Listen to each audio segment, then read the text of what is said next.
వరంగల్లో chain snatching దొంగను పట్టుకున్న స్థానికులు. సీసీ కెమెరాలో రికార్డు. 7 హిల్స్ కాలనీలో వాకింగ్ కు వెళ్తున్న ఓ పెద్దావిడ మెడలో నుంచి 4 తులాల గోల్డ్ చైన్ లాక్కొని ఫరారైన దొంగ. పెద్దావిడ దొంగ అని అరవడంతో అప్రమత్తమైన స్థానికులు వెంబడించి పక్క గల్లీలో పట్టుకొని బంగారు గొలుసు స్వాధీనం చేసుకుని పోలీసులకు అప్పగించిన స్థానికులు. శ్రీశైలం డ్యాం సమీపంలో కేవీ స్విచ్ యార్డ్ వద్ద చిరుతపులి సంచారం. గత 2 రోజులుగా కుక్కలపై దాడి చేస్తూ చిరుతపులి సంచారం. భయాందోళనలో స్విచ్ యార్డ్ సిబ్బంది.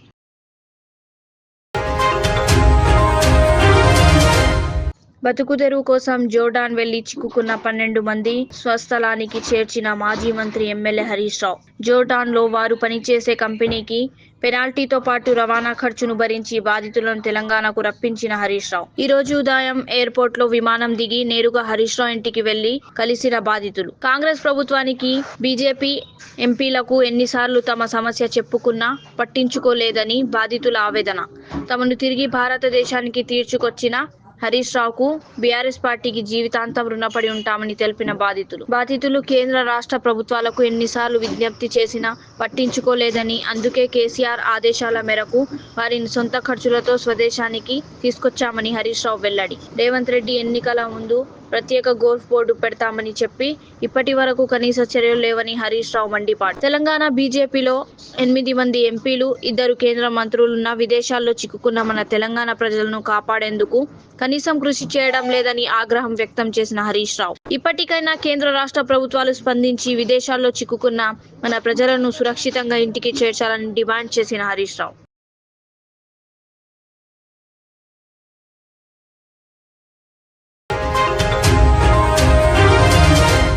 సౌత్ ఫస్ట్ ఆర్టికల్ మీద కాంగ్రెస్ మంత్రి, ఆ ఎమ్మెల్యేలు ఎందుకు స్పందించలేదు? రేవంత్ రెడ్డిని ముఖ్యమంత్రిని చేసి తప్పు చేశాము. కాంగ్రెస్ పార్టీ మళ్లీ తెలంగాణలో గెలవదని మల్లికార్జున ఖర్గే మాట్లాడిన మాటలకు ఒక్కరు కూడా సమాధానం చెప్పలేదు. రేవంత్ రెడ్డి మీద వచ్చిన ఆరోపణపై కూడా ఎవరూ స్పందించలేదు. ఏ ఒక్క అంశంపై స్పందించలేదంటే అవన్నీ వాస్తవాలు అన్నట్టే కదా. బీజేపీ సిఎల్పి నేత ఏలేటి మహేశ్వర్ రెడ్డి ఖర్గే గారి దగ్గరికి పోయేసి ఒక మంత్రి గారితో పాటు 4 ఎమ్మెల్యేలు వెళ్ళి వాళ్ళ బాధలు చెప్పుకుంటే ఖర్గే గారు మేము తప్పు చేశాం, వాస్తవంగా రేవంత్ రెడ్డిని ముఖ్యమంత్రి చేసి తప్పు చేసినామని చెప్పి ఖర్గే అన్నట్టుగా వార్తలు వచ్చినాయి. అది అనేక పేపర్లలో వార్తలు వస్తే ఇప్పటి వరకు అంశం మీద ఆ ఎమ్మెల్యేల పేర్లు వచ్చిన వాళ్ళు కానీ, మంత్రి గారి పేరు వచ్చిన మంత్రి గారు కానీ ఇప్పటి వరకు ఖండించలేదంటే ఇది వాస్తవం అన్నట్టే కదా అని. ముఖ్యమంత్రి గారి మీద ఆరోపణలు వస్తే ఒక్క మంత్రి కూడా ఆయనకు రెస్క్యూ రాకుండా, ఒక్క మంత్రి కూడా ఆయనకు ఆరోపణలను ఖండించకుండా జరిగినటువంటి అనేకమైనటువంటి అంశాలను వారందరూ కూడా ధృవీకరిస్తూ ఉంటే ఖండించే పరిస్థితి కూడా ఈ రాష్ట్రంలో లేదంటే ఏ పరిస్థితిలో ఈరోజు రాష్ట్రం నెలకొని ఉన్నదో మీరు ఒక్కసారి ఆలోచన చేయండి. ఆ రోజు మరి మంత్రి దామోదర్ రాజనరసింహ గారు, అనిరుద్ రెడ్డి గారు, రాజశేఖర రెడ్డి గారు, ఎన్ఎం శ్రీనివాస్ రెడ్డి గారు లాంటి వాళ్ళందరూ కూడా వెళ్ళి ఖర్గేతో మాట్లాడితే వచ్చినటువంటి వాళ్ళ మధ్యలో ఉన్నటువంటి డిస్కషన్స్ని ఆ రోజు ఒక పేపర్లో కూడా బయటకు వచ్చింది. మరి సౌత్ పోస్ట్ కథనం అది. దాన్ని ఇప్పటి వరకు దాన్ని బేస్ చేసుకుని అనేక వార్తలు వస్తే కూడా ఇప్పటి వరకు దాని మీద ఎవరు ఖండించకపోవడం, మరి ఇదంతా కూడా చాలా స్పష్టమైతే ఉన్నది ఏ రకమైనటువంటి పరిస్థితి ఉన్నదో. ఇవన్నీ కూడా వాస్తవాలు. కేవలం వాటాల పంచాయతీలు, ఆర్థిక కుంభకోణాలు, అవినీతి, అక్రమాలు తప్ప ఈ రాష్ట్రంలో ఇంకొకటి కానబడతలేదు. బస్సు డ్రైవర్ నిర్లక్ష్యం వల్లే ప్రమాదం జరిగింది. కర్నూలు బస్సు ప్రమాద ఘటనా స్థలానికి చేరుకొని పరిశీలించిన మంత్రి జూపల్లి కృష్ణారావు, డ్రైవర్లను ఎంచుకునేటప్పుడు జాగ్రత్తలు పాటించాలి. ఇలాంటి ప్రమాదాలు జరిగినప్పుడు డ్రైవర్ల మీద చర్యలు తప్పకుండా తీసుకోవాలి. మంత్రి జూపల్లి కృష్ణారావు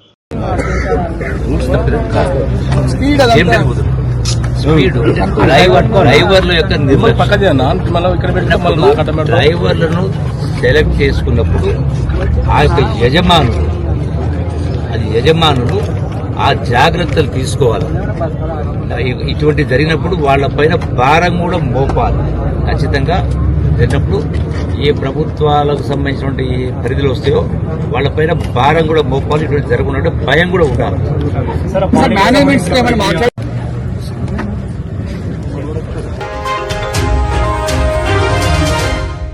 రాష్ట్రాన్ని విచ్ఛిన్నం చేసి ప్రజాధనాన్ని దోచుకున్నారు. స్వయంగా కల్వకుంట్ల కవిత చేసిన ఆరోపణలకు కేసీఆర్ సమాధానం చెప్పాలి. గత కొద్ది రోజులుగా అధికారాన్ని కోల్పోయిన బీఆర్ఎస్ పార్టీ సంబంధించి వారి యొక్క కుటుంబ సభ్యులు 10 ఏళ్లు తెలంగాణ రాష్ట్రాన్ని ఆగం చేసి అడ్డగోలుగా తెలంగాణ రాష్ట్రంలో ఏదైతే ప్రజలని దోచుకొని ప్రజా డబ్బుని దుర్వినియోగం చేసి అవన్నిటిపైన కూడా ప్రజలు వీళ్ళు చేసిన దొంగతనాల్ని గమనించి వాళ్ళకి తగిన గుణపాఠం చెప్పి వాళ్ళకి తగిన శాస్తి చెందే విధంగా ప్రజలకు నిర్ణయించి వాళ్ళని ప్రతిపక్షంలో కూర్చోబెట్టారు. ప్రతిపక్షంలో కూర్చున్న వాళ్ళు ఒక సంవత్సరం కూడా ప్రతిపక్షంలో వెళ్ళిన సంవత్సరానికి కనీసం వాళ్ళ కుటుంబంలో కూడా అందరు కూడా కలిసి కుటుంబ సభ్యులు నిలబడే పరిస్థితి లేదు. వాళ్ళు చేసిన అడ్డగోలుగా దోచుకున్న తెలంగాణ సొమ్ముని పంపకాల పంచాయతీ అయి కల్వకుంట్ల కుటుంబం విచ్ఛిన్నం అయిపోయి వాళ్ళ సొంత కుటుంబ సభ్యులే ఈరోజు వారి యొక్క పరిపాలన పైన ఏ రకంగా 10 ఏళ్లు వారు అధికారంలో ఉన్నప్పుడు అడ్డగోలుగా తెలంగాణ రాష్ట్రాన్ని దోచుకున్నారని ఈరోజు స్వయాన కేసీఆర్ గారి బిడ్డ బయటికి వచ్చి మాట్లాడుతున్న పరిస్థితి మనం చూస్తున్నాం. అరే నాయన, మీ కుటుంబాన్ని మీరు చక్కగా పెట్టుకోలేకపోతుర్రు, మీ కుటుంబ సభ్యులంతానే మీరే కలిసిమెలిసి ఉండలేకపోతుర్రు, దాన్నే మీరు సమన్వయం చేసుకోలేకపోతుర్రు. మీరు మా గురించి మాట్లాడే అర్హత ఏడుందిరా నాయన మీకు? ఈరోజు స్వయంగా మీతో పాటు అధికారంలో ఉన్న మీ కుటుంబ సభ్యురాలే బయటికి వచ్చి మీరు దయ్యాలు దొంగలు మీరు దోచుకున్నారని చెప్పి మిమ్మల్ని తిట్టబట్టే, అడ్డగోలుగా మీ పైన మాట్లాడబట్టే, ఆమెకి సమాధానం చెప్పేదానికి మీకు మాటలే లేవు. కనీసము ఆమెను పిలిచి మాట్లాడితే కూడా మీ దొంగల మాటలు వినే పరిస్థితులు ఆమె లేదు. మీ కుటుంబమే సక్కలేక మీరు బయటికి వచ్చి ఈ రోజు కాంగ్రెస్ పార్టీ పైన మా బాకీల పైన ఏదో బాకీ కార్డులు అనుకుంటూ మా హామీల పైన ఒక్కొక్క కార్డుని మీరు తీసుకొచ్చి మాట్లాడుతున్నారు. నిజంగా బాకీల గురించి మాట్లాడేది ఉంటే తెలంగాణ రాష్ట్రం ఏర్పడ్డాక దళితుని ముఖ్యమంత్రి చేస్తా అన్నారు. మరి ఆ బాకీ ఏమైంది?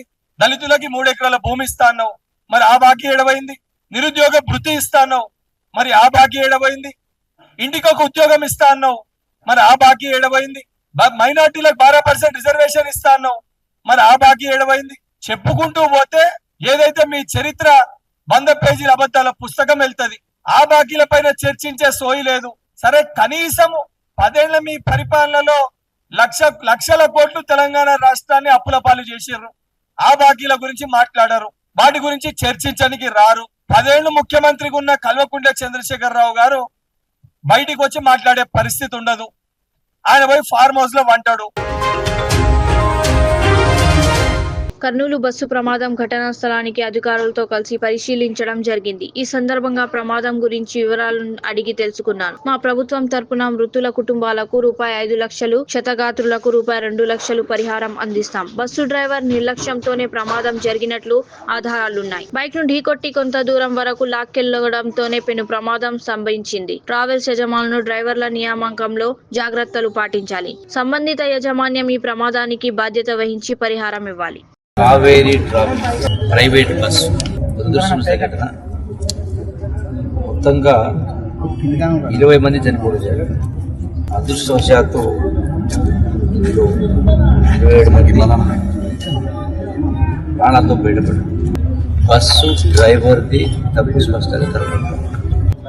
ఆ డ్రైవర్ కనీసం ఎప్పుడైతే స్కూటర్ కు యాక్సిడెంట్ చేసి ఆ స్కూటర్ బస్సు కిందకి వెళ్ళిందో వెంటనే బ్రేక్ వేసి బస్సును ఆపి ఉండి ఇంత ఘోర ప్రమాదం జరిగేది కాదు. 100-200 మీటర్ అట్లే బస్సును లాక్కెళ్ళేసుకుంటారు. సో దాని మూలంగా బస్సుకున్నటువంటి డీజిల్ ట్యాంక్ బర్స్ట్ అయ్యి బ్రేక్ ఆ ఇగ్నిషన్ వల్ల మంటలు చెలరేగినాయి. యొక్క ట్రావెల్స్ బస్సు డ్రైవర్ యొక్క నిర్వాహకం వల్ల ఘోర తప్పిద కారణంగా ఇంతమంది ప్రాణాలు బలించారు. ఆ బస్సుల యజమానులు డ్రైవర్లకు సరైన ట్రైనింగ్ ఇవ్వాలి.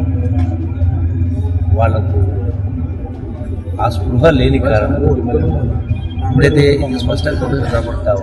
ఇప్పుడు చనిపోయిన వాళ్ళ ప్రాణాలను తీసుకురాలి. రాష్ట్ర ప్రభుత్వము గౌరవ ముఖ్యమంత్రి రేవంత్ రెడ్డి గారు ఈ చనిపోయిన కుటుంబాలకు ₹5 లక్షల చనిపోయిన వాళ్ళకు, ₹2 లక్షల ఎవరికైతే గాయాలైనాయో హాస్పిటల్ ఉన్నారో ఆ గాయాలైన వాళ్ళకు ₹2 లక్షల చొప్పున రిలీఫ్ అనేది కొంత ఇవ్వడం జరిగింది. కానీ దీంతో మనం ప్రాణాలు తేలేదు. ప్రభుత్వ పరంగా సులువు ప్రయత్నం అద్భుత ప్రయత్నం చేయడం జరిగింది. మంత్రి కొండా సురేఖ కుమార్తె ఆరోపణల ఆధారంగా డెక్కన్ సిమెంట్స్ యజమానాన్ని బెదిరించిన కాంగ్రెస్ నేత రోహిన్ రెడ్డి, మాజీ ఓఎస్డీ సుమంత్లపై క్రిమినల్ కేసు నమోదు చేయాలని బీఆర్ఎస్ నేతలు ఎమ్మెల్సీ నవీన్ కుమార్ రెడ్డి, మాజీ MLA Jaipal Yadav, BC commission మాజీ సభ్యుడు కె కిషోర్ గౌడ్, నగేష్ ముదిరాజ్లు జూబ్లీహిల్స్ పోలీస్ స్టేషన్లో ఫిర్యాదు చేశారు. హైదరాబాద్ ప్రజలందరూ ఏమనుకుంటారంటే 100 కోట్ల రూపాయల గురించి ఎవరైతే డక్కన్ సిమెంట్స్ వారి సమాచారం వచ్చిందో గన్ను పెట్టి పైసలు అడిగిరు రోహిన్ రెడ్డి గారు అనేది ఒకటి వచ్చింది. ముఖ్యంగా కొండా సురేఖ గారి కూతురు ఎవరైతే ఉన్నారో ఉన్నత పైన పదవులు ఉన్నారో వాళ్ళ కుటుంబ సభ్యులే ఆరోపిస్తున్నారు. రోహిన్ రెడ్డి గారు కానీ పొంగులేటి శ్రీనివాసరెడ్డి గారు కానీ ముఖ్యమంత్రి గారు కానీ వేధిస్తున్నారు, ఒక బీసీ బిడ్డల్ని వేధిస్తున్నారని చెప్పి బహిరంగంగా చెప్పారు.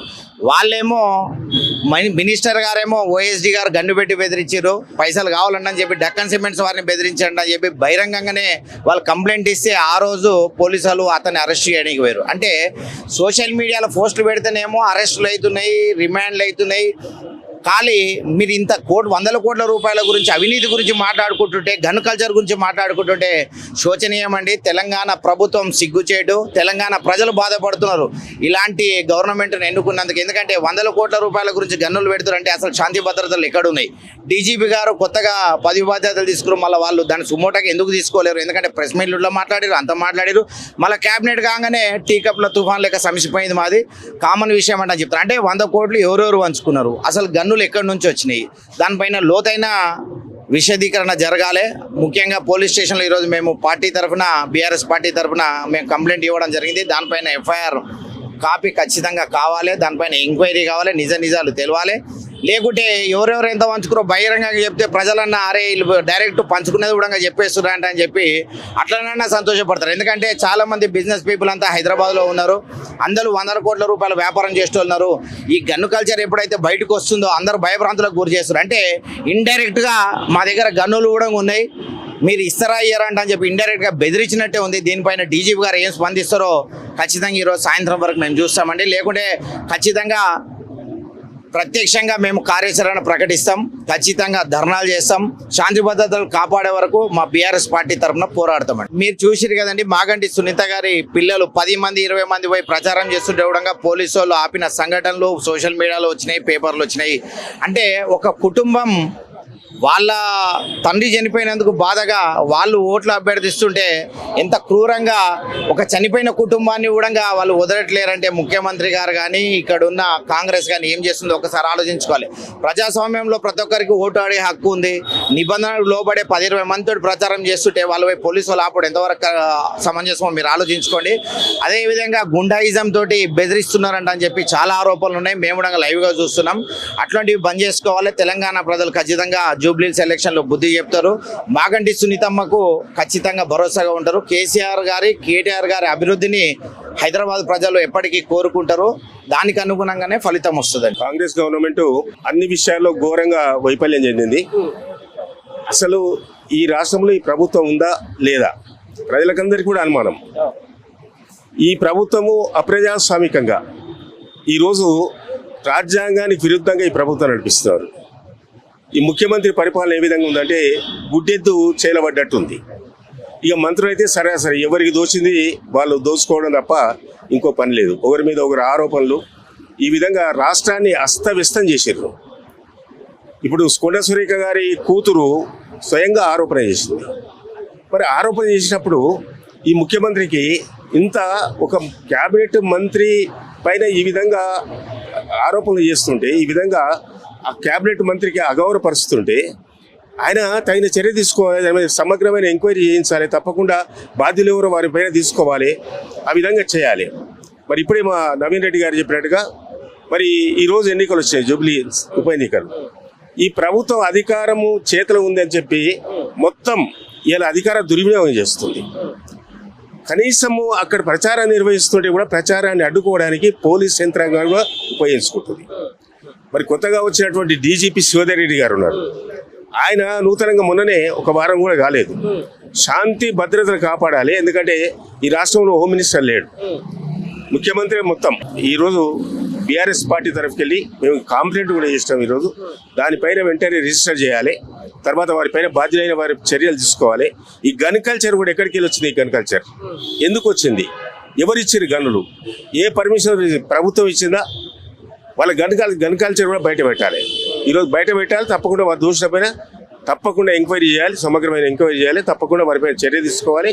మళ్ళీ ఒక్కసారి జరగకుండా చేయాలని డిమాండ్ చేస్తాం. ఈ పరిస్థితులు చూస్తుంటే రాష్ట్రంలో అసలు శాంతి భద్రతలు ఉన్నాయా, పరిపాలన నడుస్తుందా అనేది అనిపిస్తుంది.